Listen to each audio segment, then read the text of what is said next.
Hello friends, welcome to defence matrix. तो आज हम बात करने वाले हैं चाइना के O55 डिस्ट्रॉयर के बारे में। तो O55 डिस्ट्रॉयर चाइना का सबसे लेटेस्ट डिस्ट्रॉयर है और वो वर्ल्ड के सबसे बेस्ट डिस्ट्रॉयर्स में से एक है। तो अगर हम पीपल लिबरेशन आर्मी नेवी की हिस्ट्री को देखें तो इनकी हिस्ट्री में जो डिस्ट्रॉयर्स हैं वो कोई बहुत ग्लोरियस हिस्ट्री के साथ नहीं आते हैं। तो चाइना का जो मेन फोकस रहा है वो छोटे शिप्स में रहा है, चाहे फ्रिगेट्स की बात कर लें, कॉर्वेट्स की बात कर लें या फास्ट अटैक बोट्स की बात कर लें। डिस्ट्रॉयर में वो बहुत ज़्यादा इन्वॉल्व नहीं थे अगर हम हिस्ट्री को देखें। तो 1970s में उन्होंने डिसाइड किया कि वो डिस्ट्रॉयर बनाना चाहते हैं और मिड 90s में वो दो डिस्ट्रॉयर के साथ आए जो कि थे क्विंगडाओ और हार्बिन। ये टाइप O52 डिस्ट्रॉयर थे। ये दोनों डिस्ट्रॉयर जो हैं वो अमेरिकन GE का LM2500 gas turbine engine use करते थे, जो कि अभी भी काफ़ी वॉरशिप्स में यूज़ किया जाता है। इवन इंडिया भी यूज़ करता है। तो वो जो डिस्ट्रॉयर थे वो खाली 4800 टन्स के थे और कोई बहुत ज़्यादा सक्सेसफुल नहीं माने गए थे। फिर आगे चलकर जब उन्होंने टाइप O52C डिस्ट्रॉयर बनाए जो कि 2005 में सर्विस में आए, वहाँ से इनको काफ़ी इज्जत मिलनी चालू हुई डिस्ट्रॉयर बनाने के मामले में। और ये 7000 टन के डिस्ट्रॉयर थे, काफ़ी अच्छे डिस्ट्रॉयर थे। वेस्ट में इन्हें रेड एजेस कहा जाता था। तो करीबन 6 ऐसे डिस्ट्रॉयर जो हैं वो इन्होंने सर्विस में लिए और यहाँ से ये चीज़ साफ़ हो गई कि ये वेस्ट को मैच कर सकते हैं डिस्ट्रॉयर बनाने के मामले में। और फिर उसके बाद ये लोग आए टाइप O52D डिस्ट्रॉयर्स के साथ। तो ये काफ़ी सक्सेसफुल डिस्ट्रॉयर हुए और जो वेस्ट के डिस्ट्रॉयर्स हैं उनको ये कैपेबिलिटी में मैच करते हैं। इसका एक कंपैरिजन हम कर चुके हैं भारत के कोलकाता क्लास के साथ, जो लिंक है वो डिस्क्रिप्शन में आपको मिल जाएगा। तो ये भी काफ़ी बड़ा डिस्ट्रॉयर है, करीबन 7500 टन का है और 25 के ऊपर ये जो डिस्ट्रॉयर हैं वो बनाने वाले हैं अपने लिए, जिसमें से 15 डिस्ट्रॉयर जो हैं वो भी सर्विस में हैं और कहा जाता है बाकी बचे 2025 तक सर्विस में आ जाएंगे। फिर आगे ये लोग बढ़ते हैं और टाइप O55 बनाते हैं जो कि बहुत बड़े डिस्ट्रॉयर हैं, करीबन 12000 टन के डिस्ट्रॉयर हैं, जिसके बारे में हम अब डिटेल में बात करेंगे। तो अगर हम अभी की सिचुएशन को देखें तो जो एंटी शिप मिसाइल्स हैं वो काफ़ी ज़्यादा एक्यूरेट हो गई हैं और उनको बीट करना बहुत ज़्यादा मुश्किल हो गया है। साथ ही साथ जो टॉर्पीडोज़ हैं वो भी काफ़ी एक्यूरेट हो गए हैं। तो जो बड़े शिप्स हैं उनको डिस्ट्रॉय करना और भी ज़्यादा आसान हो गया है। तो कोशिश ये हो रही है कि ज़्यादा से ज़्यादा एजाइल, छोटे और स्टेल्दी प्लेटफॉर्म्स बनाए जाएं जो कि अपना काम करने में सक्षम हो और एनिमी की निगाह में जल्दी ना आए। पर इसके एकदम उलट जाकर चाइना ने डिसाइड किया कि वो 12000 टन का एक डिस्ट्रॉयर बनाना चाहते हैं। तो ये जो है वो उनकी एक स्टडी से निकल कर सामने आया था, जहाँ पर उन्होंने ये नोटिस किया था कि जो US वॉरशिप्स हैं वो इराक इन्वेजन के दौरान काफ़ी ज़्यादा यूज़फुल थे, जहाँ पर वो एंटी सरफेस रोल में काफ़ी काम आए थे। तो अगर बड़ा शिप होगा तो ज़्यादा एंटी सरफेस मिसाइल्स कैरी कर सकता है और ये लैंड अटैक रोल्स में काफ़ी ज़्यादा हेल्पफुल हो सकता है। साथ ही साथ इसमें काफ़ी ज़्यादा वर्टिकल लॉन्चिंग सिस्टम दिए गए हैं, करीबन 112 दिए गए हैं, जो कि एक छोटे साइज़ के शिप में पॉसिबल नहीं है। यहाँ पर इनकी थिंकिंग ये है कि जो वर्टिकल लॉन्चिंग सिस्टम होते हैं उनको रिलोड करने में काफ़ी ज़्यादा टाइम लगता है, तो जितने ज़्यादा होंगे उतना फ़ायदा होगा। तो अगर वेस्टर्न एक्सपर्ट्स की भी माने तो इसके डिज़ाइन को काफ़ी स्टेल्दी माना जाता है और जो सेंसर्स हैं उनको काफ़ी अच्छे से इंटीग्रेट किया गया है। तो इनको यूज़ किया जाएगा एयरक्राफ्ट कैरियर्स को एस्कॉर्ट करने के लिए, जैसा कि आप पिक्चर देख सकते हैं। जो सामने येलो बॉक्सेस में 2 डिस्ट्रॉयर दिख रहे हैं वो टाइप O55 डिस्ट्रॉयर्स हैं। साथ ही साथ इनको लैंड अटैक रोल के लिए भी यूज़ किया जा सकता होगा, एंटी बैलिस्टिक मिसाइल रोल के लिए भी यूज़ किया जा सकता होगा, एंटी शिप रोल के लिए भी यूज़ किया जा सकता होगा, साथ ही साथ एंटी एयर रोल के लिए भी यूज़ किया जा सकता होगा। जब बात आती है एंटी सबमरीन वॉरफेयर की तो ये वो रोल परफॉर्म कर सकते हैं, पर वहाँ पर ज़्यादा फोकस नहीं किया गया है।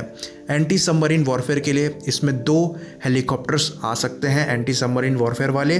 साथ ही साथ इसमें टॉर्पीडो लॉन्च ट्यूब्स दे रखी हैं 2। साथ ही साथ इसमें बो माउंटेड और टोड एरे सोनार दोनों दिए गए हैं। तो ऐसे 8 शिप्स को 2025 तक सर्विस में लेने के लिए प्लान किया गया है।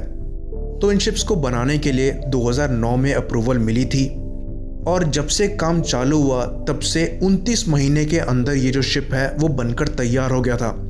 तो ये शो करता है कि चाइना ने अपनी कैपेबिलिटी को कितना ज़्यादा बढ़ा रखा है जब शिप बिल्डिंग की बात आती है।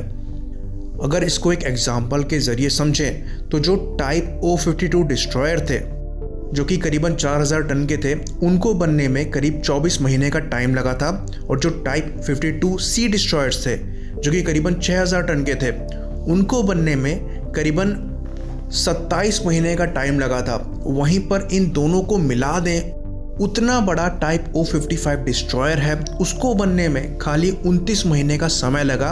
और यहाँ पर जो सेंसर्स इंक्लूड किए गए हैं वो उससे भी ज़्यादा कॉम्प्लिकेटेड हैं। तो जो सेंसर्स हैं उनको काफ़ी वेल इंटीग्रेटेड माना जाता है, जो कि एक ही मास्ट पर सारे लगाए गए हैं।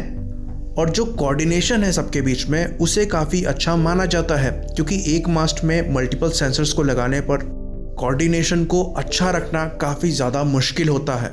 और सिंगल मास्ट पे सारे सेंसर्स लगाने का फ़ायदा ये होता है कि जो डिज़ाइन है वो काफ़ी ज़्यादा स्टेल्दी हो जाता है। तो जितनी चीज़ें कम बाहर निकलेंगी शिप से, उतना कम RCS रहेगा। अगर इंजन की बात करें तो इस 12,000 टन के शिप को प्रोपेल करने के लिए 4 गैस टरबाइन इंजन्स लगते हैं, जो कि इसे 32 नॉट्स की स्पीड पर पुश करने के लिए सक्षम है। जो 32 नॉट्स है वो अराउंड 60 किलोमीटर्स पर आवर हो जाता है।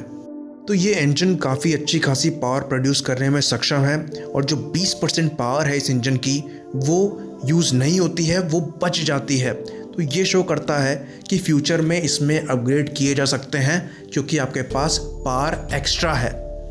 इंजन्स की बात करें तो ये इंडिजिनसली बिल्ड QC280 इंजन्स हैं, जो कि करीबन 1,30,000 हॉर्स पावर प्रोड्यूस करते हैं। तो ये जो QC280 इंजन्स हैं ये एक्चुअली इंडिजिनस वर्जन है यूक्रेनियन GT25000 का। तो यहाँ पर यूक्रेन का फ़ायदा चाइना ने बहुत अच्छे से उठाया है, ये नज़र आता है। साथ में एक रिवॉल्यूशनरी डेवलपमेंट किया है चाइना ने, जहाँ पर उन्होंने ऑल इलेक्ट्रिक ड्राइव को डेवलप किया है। तो ऑल इलेक्ट्रिक ड्राइव को यूज़ करने का फ़ायदा ये है कि ये 10% फ्यूल कंजम्पशन को कम करता है, जो ओवरऑल साइज़ है उसको रिड्यूस करता है, साथ ही साथ स्पीड को थोड़ा सा बढ़ा देता है। तो ये जो सारे सेंसर्स को सिंगल मास्ट पे लगाया गया है ये काफ़ी रिवॉल्यूशनरी माना जाता है, क्योंकि इवन US के जो सबसे लेटेस्ट डिस्ट्रॉयर हैं आर्लेबर्ग 3 क्लास के, उनमें भी ये चीज़ अडॉप्ट नहीं करी गई थी एक्सपेंसिव होने की वजह से। तो जो स्टेल्थ कैरेक्टरिस्टिक्स हैं वो काफ़ी अच्छे हैं टाइप O55 डिस्ट्रॉयर के। तो इस डिस्ट्रॉयर की कमी की बात करें तो पीछे की तरफ कोई भी रियर वार्निंग सेंसर नहीं लगाया गया है। साथ में जो क्लोज इन वेपन सिस्टम है वो आगे की तरफ लगा हुआ है, पीछे की तरफ वो प्रोटेक्शन नहीं प्रोवाइड कराता है। तो यहाँ पर एक लूप होल है।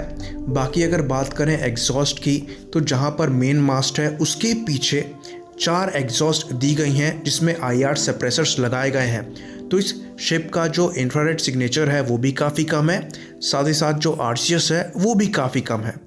बाकी अब सेंसर्स की बात करते हैं तो नीचे ब्रिज के उतरते ही आपको 2 बड़े बड़े सेंसर दिखेंगे, जो कि S-बैंड रडार के हैं, जिसे टाइप 346B कहा जाता है। तो ये एक AESA रडार है और इसी रडार का एक variant type 346A type O52D destroyer में लगा हुआ है और करीबन 400 किलोमीटर की रेंज देता है। पर ये जो टाइप 346B है, जो कि टाइप O55 डिस्ट्रॉयर में लगा हुआ है, ये उससे 40% बड़ा है और इसका जो सेंसिंग डिस्टेंस है वो उससे 60% ज़्यादा बताया जाता है। तो ये स्टेल्थ टारगेट्स को काफ़ी लॉन्ग रेंज से पहचान सकता है। बाकी हम ब्रिज के ऊपर अगर जाते हैं तो मास्ट पे सबसे नीचे हमको दिखता है एक X-बैंड रेडार। ये जो X-बैंड रेडार है ये नीचे लगे हुए S-बैंड रेडार से 1/6 है साइज में। तो ये जो ड्यूल बैंड की फ्रीक्वेंसीज हैं S-बैंड और X-बैंड, ये दोनों मिलकर ऑलमोस्ट सारे टारगेट्स को आइडेंटिफाई करने में सक्षम है जो इसकी रेंज में आएंगे। उसके बाद अगर आप इस रडार के ऊपर जाते हैं तो आपको VHF, UHF यानी कि वेरी हाई फ्रीक्वेंसी और अल्ट्रा हाई फ्रीक्वेंसी के रेडियोस दिख जाएंगे और साथ ही साथ नेविगेशनल रडार्स जो हैं वो आपको दिख जाएंगे। साइड में लोअर पैनल्स लगा रखे हैं इलेक्ट्रॉनिक जैमर्स के, ये दोनों साइड में आपको दिख जाएंगे। तो हम यहाँ से आगे बढ़ेंगे और बात करेंगे वेपन्स की। तो इसमें total 112 universal vertical launching systems जो हैं वो दिए गए हैं, जिसमें से जो 64 है वो सामने की तरफ है और जो 48 है वो पीछे की तरफ है। तो ये जो UV एलम्स हैं वो एक्चुअली काफ़ी बड़े साइज़ में है और जो अमेरिकन डिस्ट्रॉयर्स में लगे हुए हैं ये उनसे भी बड़े साइज़ में है। तो इनके अंदर surface to air missiles different आती हैं, एंटी शिप मिसाइल्स आती हैं, एंटी सरफेस मिसाइल आती हैं, फ्यूचर में एंटी बैलिस्टिक मिसाइल्स आने वाली हैं और एंटी सबमरीन रॉकेट्स भी इसमें लगाए जा सकते हैं। अभी की बात करें तो इसमें एंटी एयर में HHQ-9 जो मिसाइल्स हैं वो लगी हुई हैं, जो कि लॉन्ग रेंज और मीडियम रेंज में इस डिस्ट्रॉयर को प्रोटेक्शन प्रोवाइड कराती हैं जो भी प्रोजेक्टाइल इसकी तरफ आ रहा है उससे। तो ये जो मिसाइल है ये करीबन 120 से 150 किलोमीटर तक की रेंज में प्रोटेक्शन प्रोवाइड कराती है। बाकी इसमें जो एंटी शिप मिसाइल लगी है वो है YJ-18। तो ये जो YJ-18 मिसाइल है इसकी रेंज करीबन 540 किलोमीटर तक की बताई जाती है और ये सबसोनिक स्पीड में क्रूज करती है और टारगेट को ये सुपरसोनिक स्पीड में स्ट्राइक करती है। तो ये काफ़ी अच्छी मिसाइल है। उसके बाद जैसा कि हमने बताया था इसमें लैंड अटैक क्रूज मिसाइल भी लगी हुई है जो कि CJ-10 है। तो ये जो मिसाइल है इसकी रेंज करीबन 1500 किलोमीटर तक की बताई जाती है और ये करीबन 500 किलो का जो वॉरहेड है उसको कैरी करने में सक्षम है। साथ ही साथ शॉर्ट रेंज में प्रोटेक्शन के लिए इसमें HQ-10 short range surface to air missile लगी हुई हैं। ये करीबन 24 ऐसी मिसाइलों को कैरी करता है और ये 0.5 से 9 किलोमीटर तक की प्रोटेक्शन प्रोवाइड कराती है, क्योंकि जो HHQ-9 surface to air missile है वो 27 किलोमीटर से पहले टारगेट को इंगेज नहीं कर सकती। साथ ही साथ जो क्लोज इन वेपन सिस्टम है वो HPJ-11 CIWS है। ये 30 मिलीमीटर्स के राउंड को फायर करने में सक्षम है और डच गोलकीपर की तरह ही काम करता है। ऐसा एक जो क्लोज इन वेपन सिस्टम है वो इसमें लगाया गया है। बाकी अगर मेन गन की बात करें तो इसमें एक HPJ-38 130 मिलीमीटर गन लगी हुई है। ये AK-130 का ही रिवर्स इंजीनियर्ड वर्जन है और 40 राउंड पर मिनट फायर करने में सक्षम है और करीबन 30 किलोमीटर तक का एरिया ये कवर कर सकती है। साथ ही साथ इसमें 2 मीडियम लिफ्ट हेलीकॉप्टर्स जो हैं आ सकते हैं एंटी सबमरीन वॉरफेयर रोल के लिए और इसमें 2 सेट पड़े हुए हैं 324 मिलीमीटर टॉर्पीडो ट्यूब्स के, जो कि U-7 टॉर्पीडोज को फायर करने में सक्षम है।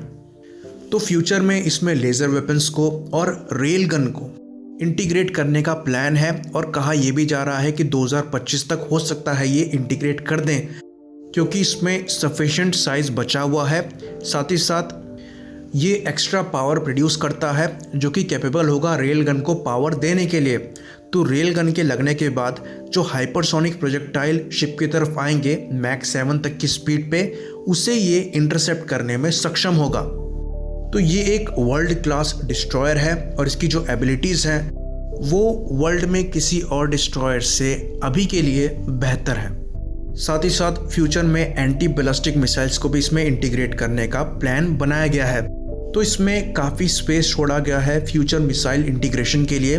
तो जो 112 universal vertical launching missile systems लगे हुए हैं उसमें से काफ़ी जो हैं वो वेकेंट हैं और साइज़ जो है उनका बड़ा रखा गया है।